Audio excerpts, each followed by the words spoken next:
Our reporter Saurabh continuing to tell us that, at the moment things continue to remain tense. They continue to remain in a flux, in the sense that there are a lot of cops, there are a lot of policemen there on the ground. There are a lot of policemen who are trying to control what is still somewhat of an active situation. Right. In that sense, things are tense. Right. And Alok, till now, is there any clarity of who are these people who are involved in violence? As you were telling us that our colleague Saurabh, in fact, is now joining us. Saurabh, take us through the ground situation. Well, at this point, it's a standoff between two groups, and there is riot control police on the ground, but there is a large crowd, and the police are trying to chase away the crowd from this area. I can see there have been cars set on fire. There's been a truck that's been damaged. Riot control police are here trying to control the situation, asking the crowd to disperse, and what we've been given to understand that this violence, there's of course glass and stones. So our colleague Saurabh Gupta there getting us the details. And Alok, as Saurabh was also telling us earlier, that there was a clash between two groups, but it's not yet clear who are these people involved in these two groups, is it? We don't know. We don't know that, and I think it would be a little premature to talk about it because we don't have on-record details from the police yet. Right. But at the same time, I think it is important to highlight that there is a lot of police presence in the area, and that every effort is being made to control what has been a very volatile situation. Right, Alok, thanks for joining us with those details. We take a short break now, but we'll return with our focus on this breaking story with the latest developments on this. Stay tuned on the other side of the short break.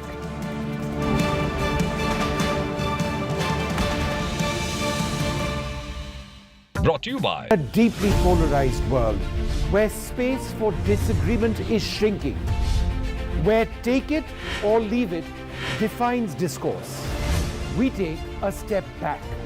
A debate has many facets, perhaps no one right answer. Left, right and center, conversations that get to the core of the debate. Left, right and center with me, Vishnu Shobh, 9 p.m. on NDTV 24/7. 20 years since we started, this music has been with you. Now, we want you to share your version of it. Let your inner artists out by creating an incredible remix of the NDTV signature track. Log on to ndtv.com/best of NDTV. Get inspired and submit your rendition. One winner gets an all-expense paid holiday for two. NDTV 24/7 20th year celebration. This is NDTV. No noise, no shouting, and most importantly, no lies. Our lead story tonight.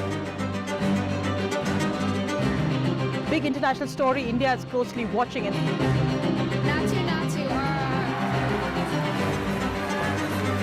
News that informs and inspires. The news with Sonia Singh. Monday to Friday at 8 p.m. only on NDTV 24/7. The only side we're on is yours.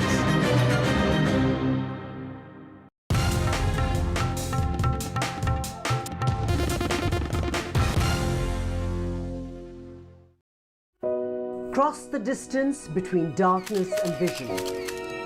Teach a generation that has lost all hope. Treat a patient from thousands of miles away. None of this was possible till technology stepped in and made it possible. A selection of the finest stories from across the country where technology comes with a human touch. Unleash your dreams with Snapdragon in collaboration with NDTV.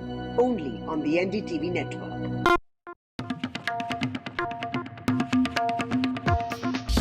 "20 years since we started, this music has been with you, playing in your homes, at work, and in your car. Now, we want you to share your version of it.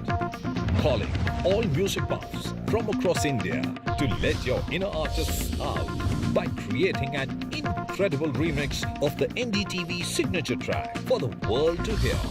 Log on to ndtv.com/best of NDTV to access the original track. Get inspired and submit your rendition.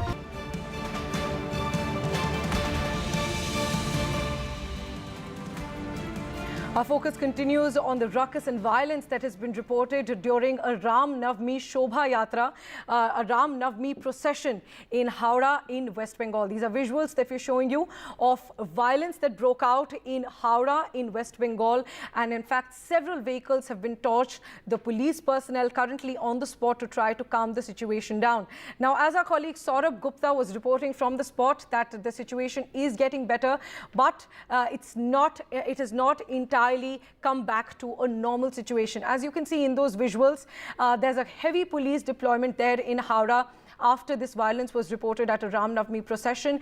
And as you can see in those visuals, several vehicles have been torched there as well. Several vehicles have been damaged, as you can see in those visuals. My colleague Alok Pandey is joining us for the latest on this. And Alok, what is the latest information that we have when it comes to the situation on the ground? Is it still tense? It is still tense. I think that is what our reporter on the ground, Saurabh Gupta, has been telling us. He is not able to do a phono for us right now because, like he said, things are a little tense. It's a little difficult that there to shoot or to, report live from there. Nevertheless, he's been sending us information, and that information is that at the moment things continue to remain tense, but there is a heavy police presence in the area. For the benefit of our viewers, again, especially those who may have joined us right now, the clashes have taken place in a place called Howrah. Howrah is a town that is right across the Hooghly River to Calcutta or Kolkata, which is the capital of West Bengal. The clashes took place a little earlier in the afternoon or evening when two groups clashed, perhaps during a procession. We are still awaiting more details, on-record details from the police. The visuals of the clash are quite intense, at least the aftermath of it. You can see vehicles on fire, you can see police vehicles that are torched, window panes shattered, carts strewn around on the ground. I mean, thousands of stones on the road. It does give you an idea that things were pretty violent out there. The positive news, if I can say that, is that there is a large police presence in the area right now, and every effort is being made to calm things down. I also have to point out, as we look at these visuals, and I know that they depict a lot of violence, but at the same time, I have to point out that this is an isolated situation. There are thousands of such processions that have taken place across the country and even in West Bengal, and all of those processions have passed off peacefully. However, this one, it's a sensitive area, it's descended into violence, and one is sure that the administration and the government is going to take some kind of action. So at the moment, that is how the situation is playing out in Howrah. Right, Alok, thanks very much for joining us with those details. Of course, we'll keep tracking what happens on the ground in Howrah. Currently, as Alok was pointing out, the situation remains to be tense. Now, moving on to the other big story, Prime Minister Narendra Modi made a surprise visit to the new Parliament building. He spent more than an hour and inspected the various works there. My colleague Megha Prasad is here with us in the studio to get us more details. And Megha, tell us about this visit by the Prime Minister. What have been the deadlines for the completion of the construction of the new Parliament building now that the Prime Minister has made a surprise visit? Yeah, so, it looks like just under an hour ago, Prime Minister did make this surprise visit to the construction site where the new Parliament building is coming up. It's the same premises, the same premises where the old Parliament is standing. In the same premises, the new one is coming up.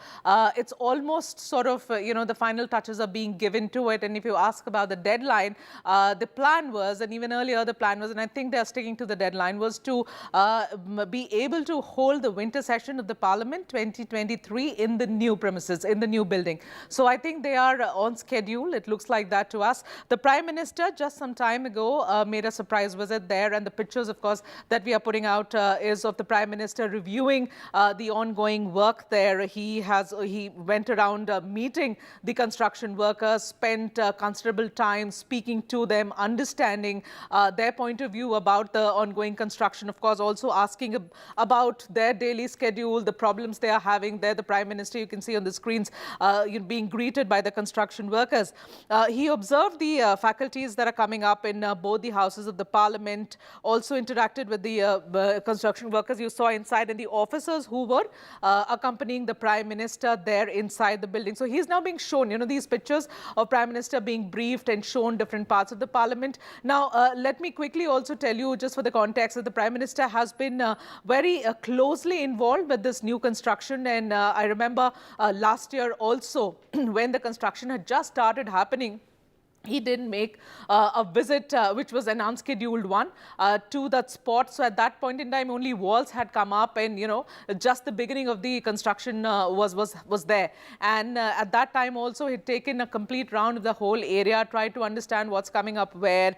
He's also been very closely monitoring every bit and every aspect of it. I mean, this is where a lot of inputs from the Prime Minister himself, as well as, of course, from the government has gone into the construction. So you have the both houses of the parliament, of course, there. Something which is very similar to the central hall in the existing parliament is also coming up. And there are, what we are being told, the new thing, of course, well, it's a modern building, a very, very modern building, but the space, and it looks very compact to us. When you look from outside, it seems that the older parliament is a bigger building, the new one is a smaller one. Right. But when you talk to the officials, they will tell you that the amount of space they've been able to create inside is way more than the older one, and a lot many more people can be accommodated. Right, Megha, thanks very much for joining us with those details. So Prime Minister Narendra Modi made a visit there to check the status of the construction of the new Parliament building. Now, moving on to the other big story now. As we were reporting that there was violence in West Bengal in Howrah, there's also now reports of stone pelting in Gujarat during a Ram Navami Shobha Yatra, and this was in Vadodara. The incident occurred today in Fatehpur Road area, and the police personnel were on the spot, of course, to control the situation. And this was stone pelting that was reported in Vadodara in Gujarat during a Ram Navami Shobha Yatra. Tanushree Pandey joining us for more details on this. And Tanushree, tell us what the police is saying on this. Which all areas witnessed stone pelting, and which were the groups involved in this? Well, Priyanshi, two alleged incidents of stone pelting happened. One, as you rightly mentioned, Fatehpura area, and another one also happened in Vadodara, but that was in Kumbharwada area. Now, the videos we have got from the police sources also, as well as from eyewitnesses, clearly show there was stone pelting. However, the police officials, the Vadodara police, is maintaining that there was no stone pelting, nothing was vandalized. People from both communities, two communities, came almost face to face when the Shobha Yatra was passing the mosques in both the areas. But the police is also maintaining that there were no signs of violence or stone pelting. The situation was immediately diffused by the police presence, the police which was already present there due to the Ram Navami procession. I'll tell you, both the processions were organized by the VHP, which is the Vishwa Hindu Parishad. Both the processions had the police a permission to be taken from that route. There were a huge deployment in Vadodara as well.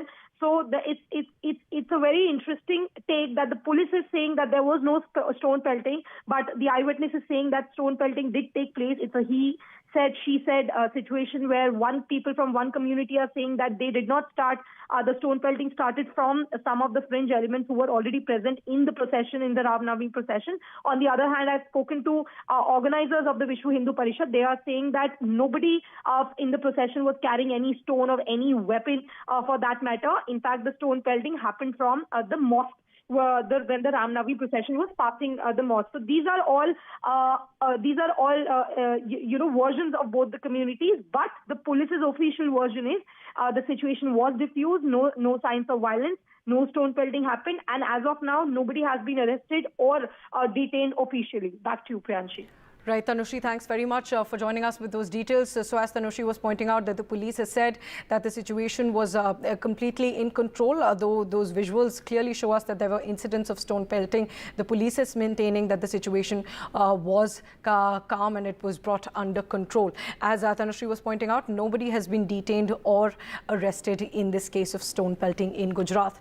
Now moving on to the other big story of the day, a video showing a BJP MLA from Tripura allegedly watching porn on his mobile phone during the state assembly session has now gone viral, and this of course is sparking outrage and criticism. As you can see in those visuals, the MLA was sitting in the Tripura assembly and watching these videos. The MLA whose name is Jadav Lal Nath, represents the Bagbasa constituency in the northeastern state, and the incident reportedly took place when the assembly was discussing issues related to the state budget, and during that the MLA was allegedly watching these videos. The video, which was captured by someone sitting behind Mr. Nath, the MLA, shows him scrolling through a feed of video clips, pausing and intently watching a clip that appears to be pornographic. My colleague Ratnadeep is joining us for more details on this. And Ratnadeep, as that video clearly shows us that the BJP MLA there was watching these videos while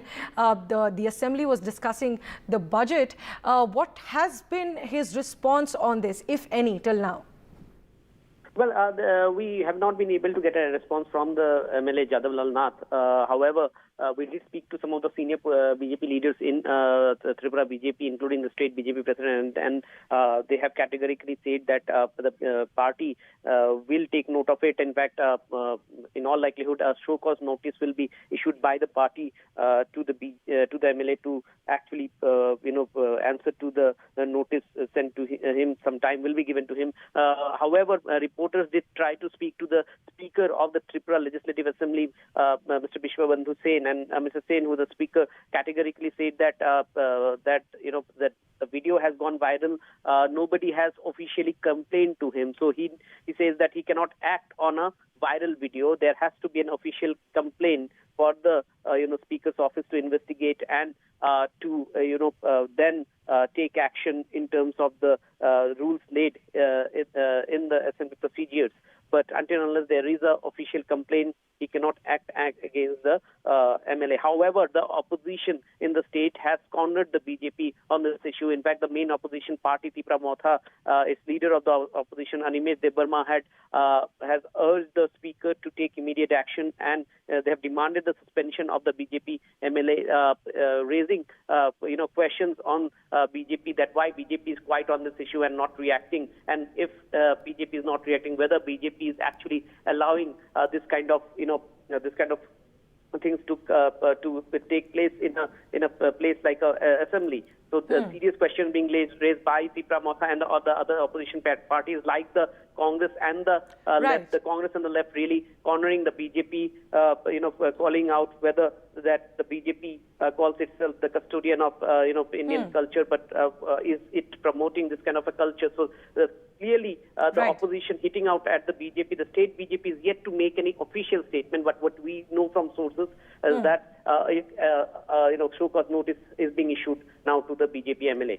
All right, Ratnadeep, thanks very much for joining us with those details. As Ratnadeep was also pointing out, definitely an embarrassment for the BJP there in Tripura.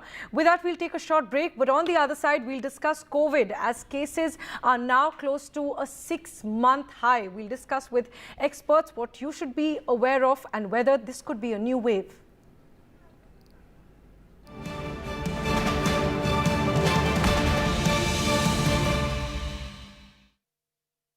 Gadgets 360 is here to help you with all your tech needs. Gadget 360, Gadget Love. Gadgets 360, Gadgets Love. You too can get some gadget love with buying guides, expert reviews, and all the latest news on Gadgets 360. Debates are essential not just for journalism but for humanity. It ignites our mind, opens it up for counter-opinion.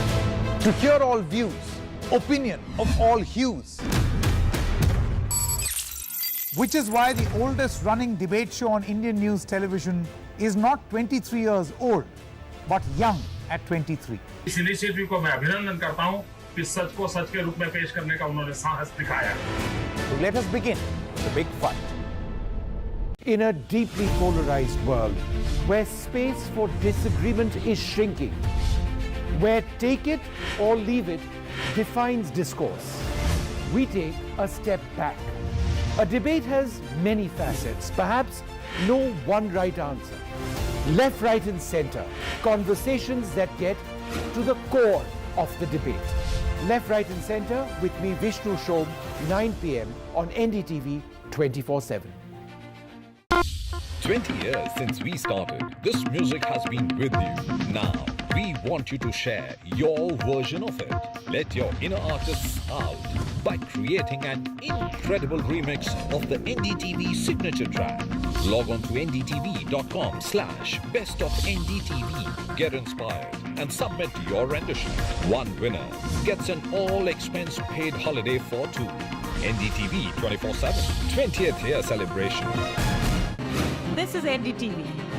No noise, no shouting, and most importantly, no lies.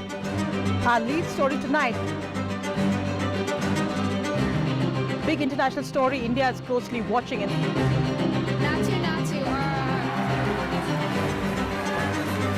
News that informs and inspires. The news with Sonia Singh. Monday to Friday at 8 p.m. only on NDTV 24/7. The only side we're on is yours.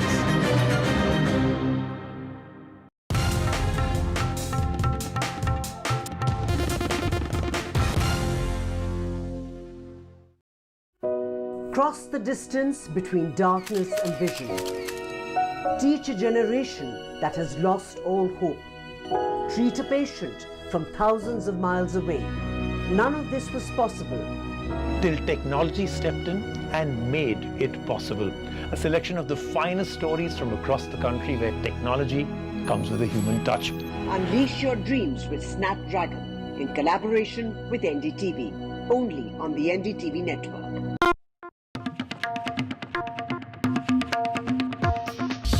20 years since we started, this music has been with you, playing in your homes, at work, and in your car. Now, we want you to share your version of it.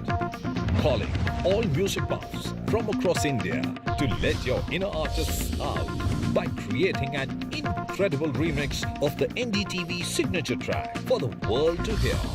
Log on to ndtv.com/bestofndtv to access the original track. Get inspired and submit your rendition. One winner gets an all-expense paid holiday for two to the luxurious Alila Fort, Bishangarh, Rajasthan. NDTV 24/7 20th year celebrations. Gadgets 360 is here to help you with all your tech needs. Gadget 360, Gadget Love. Gadgets 360, Gadgets Love. You too can get some gadget love with buying guides, expert reviews, and all the latest news on Gadgets 360. Debates are essential not just for journalism but for humanity. It ignites our mind, opens it up for counter-opinion. To hear all views, opinion of all hues.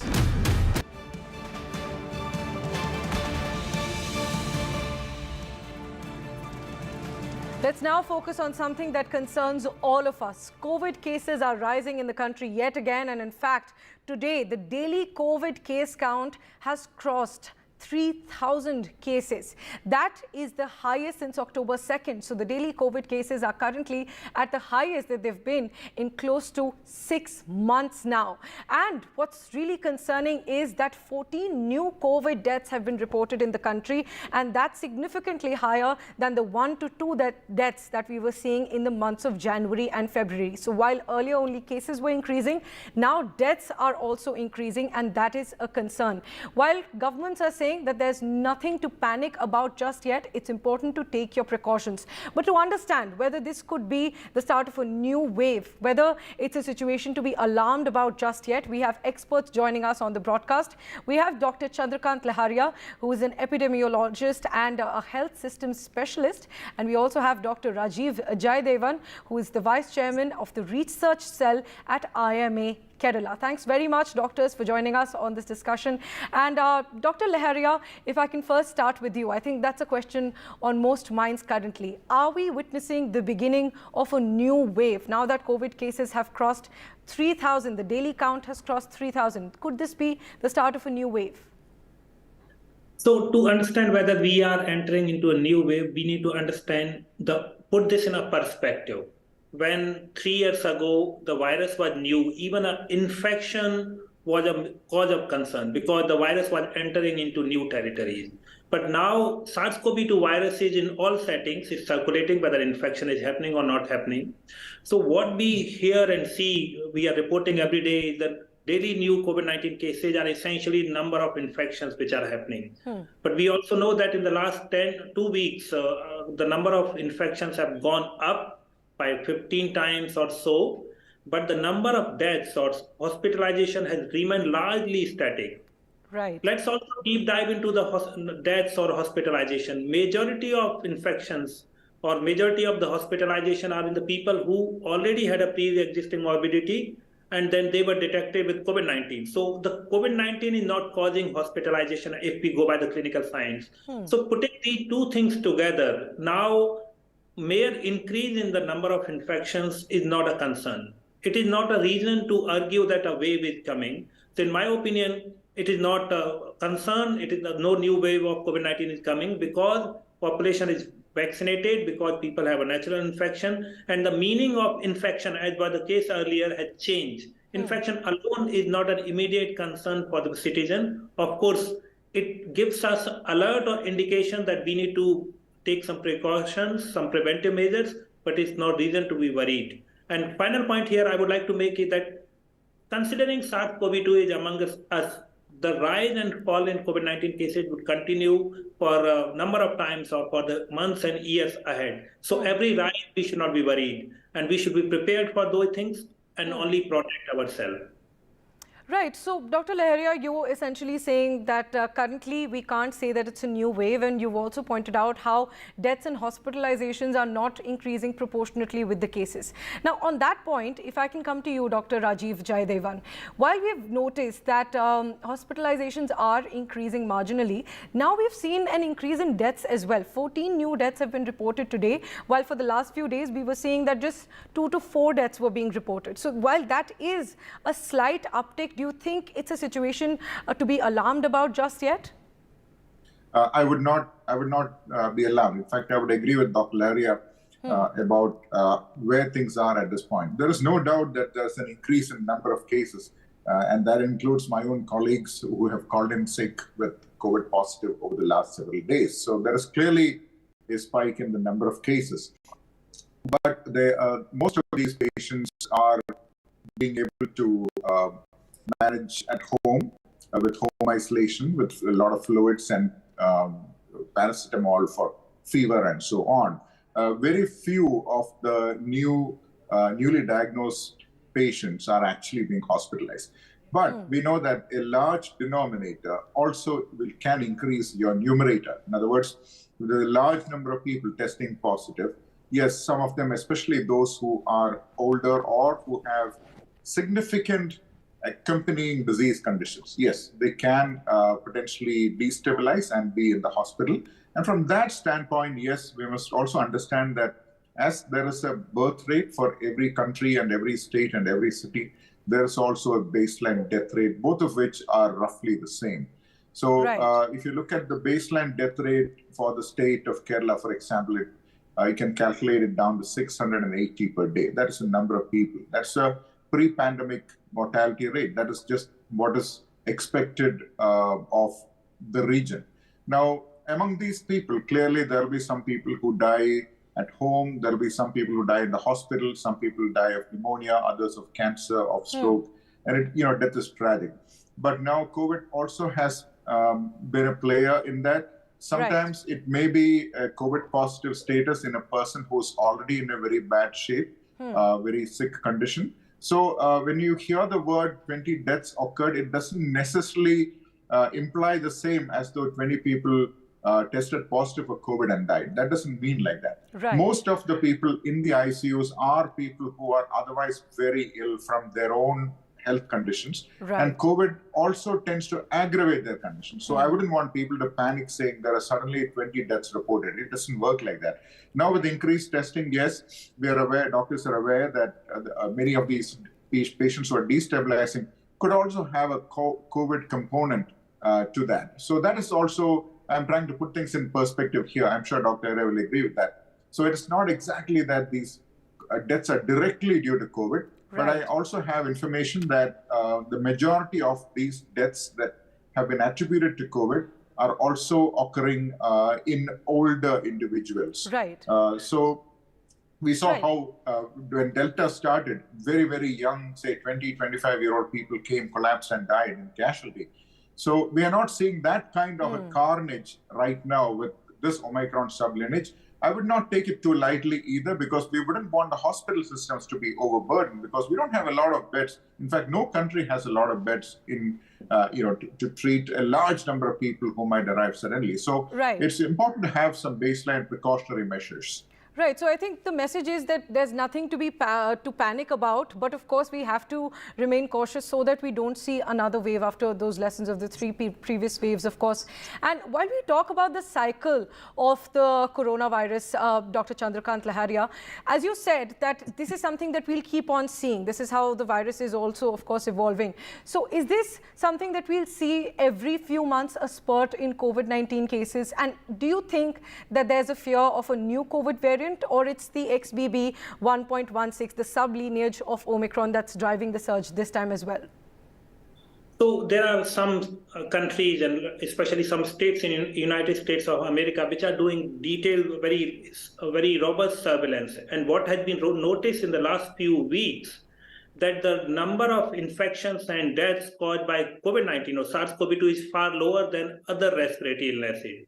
So now, definitely, this is an indication of things to come, that SARS-CoV-2 or coronavirus has become just like any other respiratory viruses. So we should be paying attention to all respiratory viruses. That's one. Taking simile from here, we can say that we know that respiratory viruses follow a certain pattern in different countries. For example, in India, the respiratory virus peak increased somewhere around rainy season, July to August, September, and then December to March. We saw recently H3N2. So respiratory viruses follow certain pattern. It's very likely that SARS-CoV-2 will follow that same pattern. Talking about the variant, the specific point is that this is the first time in last 15 months that no new variant of concern has emerged. The Omicron was the last variant of concern in November 2021.